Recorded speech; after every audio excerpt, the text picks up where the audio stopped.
ગ્રામજનો, આચાર્યશ્રી, શિક્ષકશ્રી તથા આ શાળાના બાળકો, હું મકવાણા તન્વી તમારી સમક્ષ આપણા ગુજરાત વિશે કહેવા માંગુ છું, તો આપ સૌ શાંતિથી સાંભળજો. મહાકવિ નર્મદાના શબ્દો, જય જય કરજો ગુજરાત, મારા ગૌરવપૂર્ણ પ્રયત્નની મારી લાગણીને ચમકાવી દે છે. ગુજરાત રાજ્ય ભારતની પશ્ચિમે આવેલું છે. તે દેશના સૌથી વિકસિત રાજ્યમાંનું એક છે. 1 મે 1960 ગુજરાતનો સ્થાપના દિન તરીકે ઉજવાય છે. અમદાવાદ જે પહેલા ગુજરાતની રાજધાની હતી, જે હવે બદલાવીને ગાંધીનગરમાં બનાવવામાં આવી છે. અમદાવાદ, વડોદરા, ભાવનગર, રાજકોટ, જામનગર, સુરત અને ભુજ એ ગુજરાતનગરના ઉદ્યોગ, પેટ્રોલિયમ, રિફાઇનરીઓ, સહકારી ડેરીઓ અને ખેતરો છે. જામનગરની બાંધણી, પાટણના પટોળા, સાડી અને સુરતના હીરા ઉદ્યોગ ખૂબ જ પ્રખ્યાત છે. ગુજરાતે ગાંધીજી અને સરદાર જેવા મહાન નેતાઓ આવ્યા. વિક્રમ સારાભાઈ જેવા વૈજ્ઞાનિકો અને નર્મદ કલાપી શંકર જોશી જેવા કવિઓ પણ ગુજરાતનું ગર્વ છે.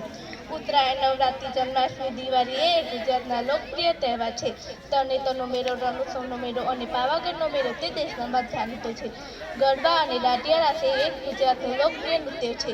ખમણ, ઢોકળા, ઊંધિયું, જલેબી એ ગુજરાતની સ્વાદિષ્ટ ખાદ્ય ચીજો છે. ગુજરાતમાં દ્વારિકા, અંબાજી, પાલિતાણા, પાવાગઢ જેવા યાત્રાધામ પણ છે.